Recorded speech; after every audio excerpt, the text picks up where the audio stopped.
Praise be, bitches. I am Insane Lane, and today we look at the Hulu series The Handmaid's Tale, Episode 6, A Woman's Place. Let's break it down. We open where we left off with Nick and June fucking.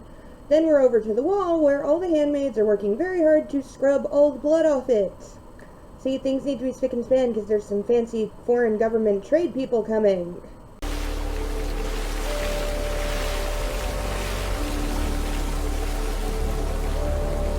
It's really disgusting.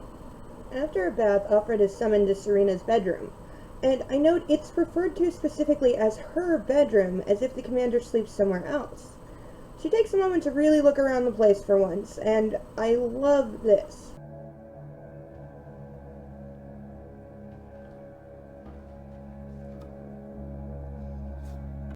Serena inspects Offred's dress and pronounces it fine, but really all she wants to do is threaten that if Offred is asked any questions, she best answer them wisely. Seeing the commander waiting at the bottom of the stairs makes Serena Joy remember her life from before Gilead, and it's actually the first time we see her past. You can write me a poem. It doesn't have to rhyme. And the Lord God caused a deep sleep to fall upon Adam, and he took out one of his ribs, and he closed up the flesh and stepped thereof. Oh, like that's great. Back when they were trying to make a baby, and he's all, let's get it on, and she's all, let's pray. Not much has changed. Back in the present, we get more evidence that she's the brains behind his power. They're having dinner at the home of a very powerful commander. Let them be nervous. Then Offred is summoned to parrot for the visitors, but not before more flirting with Nick. Ugh. Then it's showtime. She's brought into the office to perform for the visitors, and after mistaking the male translator for being the ambassador, we learn the ambassador is in fact a female, which is very interesting. It's a nice change of pace for the show, and it shows us that in the outside world, things are pretty much as they are now. Not everywhere is like Gilead. This place is an exception. It's part of why these people are here. They want to know if this kind of a system can work for them. So they ask Offred some questions, and including what is her name from before. This puts her on a spot because she can't say it. It's forbidden. Fortunately, the commander steps in to explain.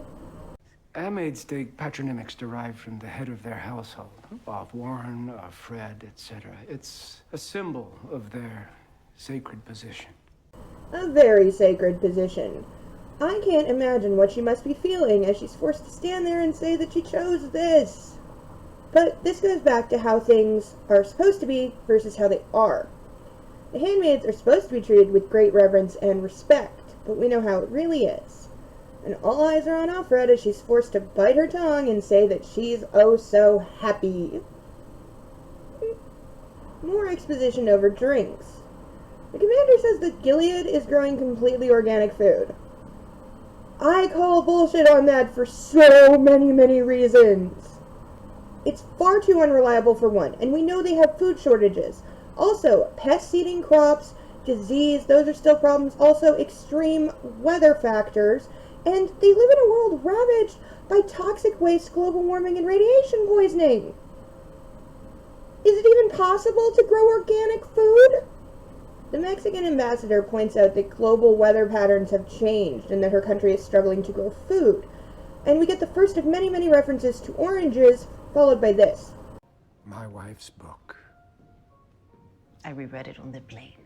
Such a thoughtful argument for domestic feminism, as it was called. We then get the biggest download so far of Serena Joy's backstory. She was an author. She had a best-selling book all about, you guessed it, a woman's place. She used to give passionate speeches to cheering crowds and be a very influential woman. She gets straight called on, what do you think of this? This is sort of what you had in mind. Are you happy? She hesitates, but she eventually says, God asks for sacrifices, Mrs. Castillo. That has always been his way, but he gives the righteous blessings in return, and I think that it's safe to say Gilead has been blessed in so many ways. Also, her slightly shady past is brought up, much to the commander's displeasure. Shall we have dinner? We shouldn't have invited the wives. It was a dinner at home. Consider the optics. If we don't make progress on trade in 6 months, our currency will fall off a cliff. Consider that. But counting your arrest record doesn't do anything to help that problem. I love both the hypocrisy and how just plain stupid he's being. She's not even allowed to speak to the guests without being directly spoken to and put on the spot, and yet he's blaming her for possibly dooming all trade with the two countries. Followed by, "But don't worry, doll, I'm sure you'll make the big reception look all pretty." Ugh. Then we're back to the past with the plans being made in the conspiracy. Fred and the others are meeting in secret, and they're being followed by the FBI, so things are pretty far along, and these are dangerous people we're dealing with. He's having second thoughts about what they're planning to do, but she says, "Hey, forget about all that. Let's go to a movie." And she mentions she's thinking of writing a second book, all about fertility as a national resource. I think I may have been right about her coming up with the idea for Handmaids. But doubts or no, it's too late now because the game's afoot. It's happening. They issued the orders. That's what we proposed. First Congress, then the White House, then the courts, all the branches of government in one. He's worried about people getting hurt and the loss of life, but that doesn't seem to bother Serena Joy. Oh no, her opinion is, There's pain now, so much of it. We're saving them. We're doing God's work. Then we're back to the present where Alfred is being summoned to the commander's office and it's Nick's turn to be an idiot.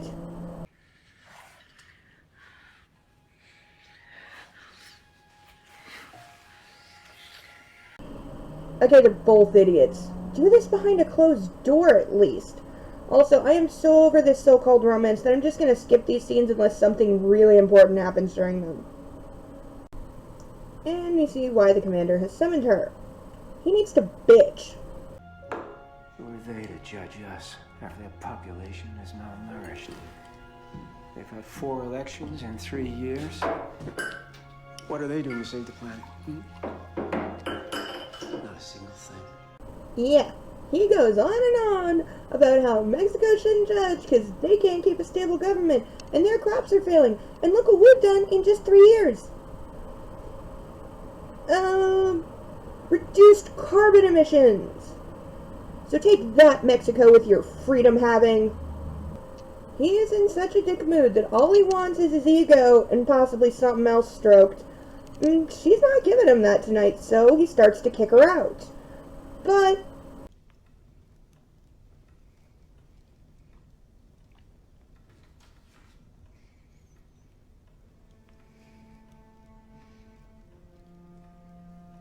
she has some other ideas. After all, she does need to stay in his good graces in general, and being here, hell of a lot better than sitting upstairs staring at the 4 walls of her room. So, she plays to his ego. And do I even have to say it? He's a dick. You want to stay? Come. This is followed by the creepiest feel up and kiss me like you mean it request. Ugh. Then we're at a fancy hotel with all the handmaids together and We have tables? Tonight you are guests. this is where my clips of Aunt Lydia for her character piece come from. As Serena Joy inspects the girls to make sure everything looks perfect, meaning anyone who's damaged has to go home. No party for them. And poor, crazy Janine almost can't take it. No, Janine, get off of me. No, I didn't. Janine. I didn't do anything wrong. I just want to go to the party. Of Warren. I didn't do anything wrong. I didn't do. Janine. And this is where Aunt Lydia surprised me, and this is where I get a lot of my sympathy for her character from. She is being very compassionate and understanding, and she agrees with Janine. You're absolutely right. But sometimes we have to do what is best for everyone, not what is fair. Go with Aunt Dylan, and I will make sure you get a whole tray of dessert. I like the tray of dessert. Yes, it's treating Janine like a child, but it's also a very kind thing to do for her. Then they're in the big fancy ballroom, and we get to see how fancy and glittery everything is. The handmaids get to sit at actual tables with actual chairs. As Serena Joy paces in the hall waiting to come into the ballroom, she flashes back to another time where she was waiting in a hall. Just after the coup, when all the men were freezing her out and deciding how the world was going to run now that they've seized power. Her husband was still trying to fight for her and get her opinions heard, and he wants her to be part of the discussion. She then surprises me by saying, Thank you for trying. I won't give up trying. You should be a part of these decisions. I'm gonna keep telling them that. No, don't. We need to work together now, not argue amongst ourselves. Yeah, do fight. You played a huge role in making this happen. You definitely should have some say on how society is reformed. At least one woman has got to be in the room, because you just know when a group of men are behind closed doors deciding how other people's lives are going to be run, women are screwed. We get a brief look at one of the other guys involved, and wow, is he an ass clown. We gave them more than they could handle. They put so much focus on academic pursuits and professional ambition, we let them forget their real purpose. We won't let that happen again. Ew. Just so much ew. I hope he gets a hand or something else cut off. But Serena Joy seems to have learned ever so slightly from her mistakes. Good evening, everyone.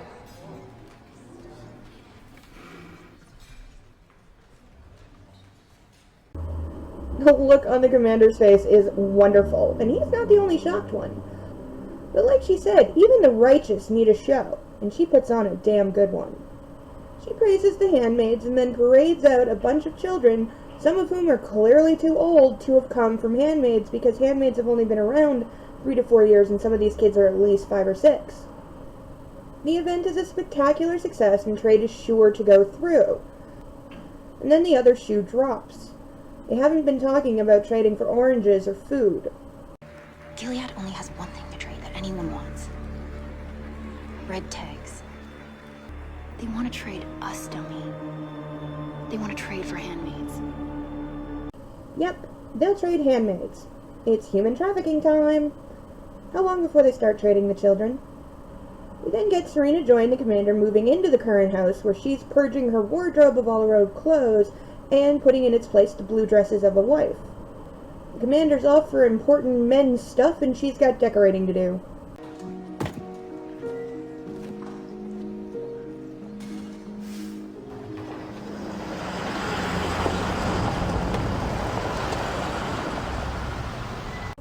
After a long day of plotting and being a dick, the commander comes home and seems to be flirting, so she makes a move. But he suddenly becomes... We should stop. Again, why? You must tell me why, show, because they do indeed get it on. Then Alfred has snuck over to Nyx again, and she's freaking out that she should have told the truth to the ambassador, but didn't. I'll give Nick one modicum of credit. He correctly points out that that's kind of bullshit. She couldn't have told the truth. There was no way. After freaking out a bit more, she tells him her real name. But fate is kind, because the next day, Alfred gets a second chance, as the ambassador and her translator have returned to the house to leave a gift, and they've even brought some for Alfred. Mexican chocolate. The ambassador thanks Alfred for being so candid. That's more than she can take, and she has to say something. Fred, we're prisoners. If we run, they'll try to kill us. They beat us. They use cattle prods to try to get us to behave. They rape me just every month, whenever I might be fertile. I didn't choose this. She lays it all out and says, "Don't be sorry. Please do something. Help us."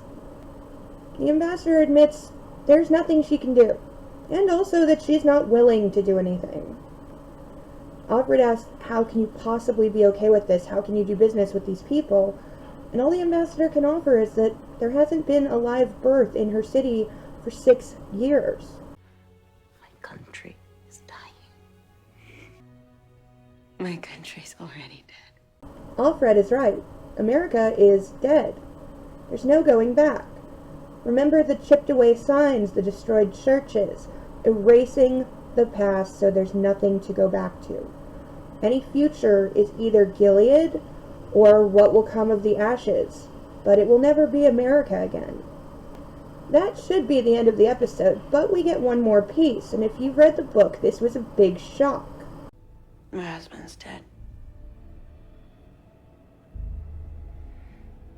Lucas Bancol, born 29 April 1980 in Nyack, formerly New York State. Yep, Luke is alive and we will see more of him. Heck, he even gets his own episode. Made me laugh? Again, I had to look really hard for something. Anything. This episode doesn't even have Moira for me to fall back on. So this goes to Janine. Poor, poor, crazy Janine. Why do we have to do this? It's fun. Look, it's like painting. You go, girl, to Alfred, for daring to speak truth to power, whatever the cost. Nitpick of the episode? Oranges are fucking everywhere. We're told early on that they are so rare and it's like so amazing to see some, and yet we see piles of them in nearly every episode. Get it straight. Ironic feminist Serena Joy for helping cause the coup and her comments about bruised apples. Dick of the episode? Once again the commander, both for his toying with Offred and his BS raging at his wife. And that is episode 6, A Woman's Place of the Hulu series The Handmaid's Tale. I am Insane Lane. Blessed be, bitches. Bye bye.